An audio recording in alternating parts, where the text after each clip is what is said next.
Hi, it's Millie Roberts here. Thank you for joining me. Today I've just got a very simple question for you really, and it just comes round to another everyday movement that ladies do, and that is doing up your bra. So I'm just wondering, because this happens to me if I am not thinking about it properly when I do up my bra and I put my hands around behind my back. So as I go and put my hands around my back, if I'm not thinking about it properly, I get a little dome here. You see that down the midline of my body. Okay, so I have a diastasis. So if I'm not thinking about it properly and I'm not engaging my transverse abdominis muscles as I'm bending backwards or doing some movements when I raise my hands above my head, then I get this doming. Also, if you're doing like inappropriate types of sit-up and that kind of thing, you get this doming here. So I hope you can see that. There we go, see it there, just sticking out there. Okay, so that is where connective tissue, fascia, is coming up, where my rectus abdominis muscles here that run between the ribs and the pelvis, they have split apart. Okay, and I'm getting a little bit of tissue popping up in between my diastasis.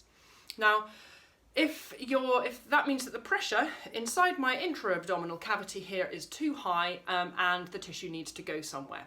So for me, it pops up with this dome or this cone in between my diastasis. If your pelvic floor isn't strong enough, then it might be, unfortunately, it might result in some kind of prolapse, or it could result in some kind of herniation, again, through the diastasis here. Now, because I train myself in core and pelvic floor, I know that my core is actually strong enough to be able to withstand that.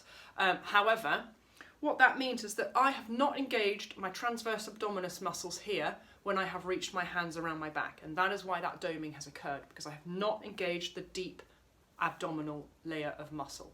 I know how to do that, so I can avoid that happening in future just by thinking if I ever notice that, I think to myself, right, switch that on, and I can do it. If you're new to that kind of activity, then it isn't really that easy to be able to go, okay, I need to do that. So you need to actually come and train properly in terms of strengthening your core and your pelvic floor to avoid things like that happening.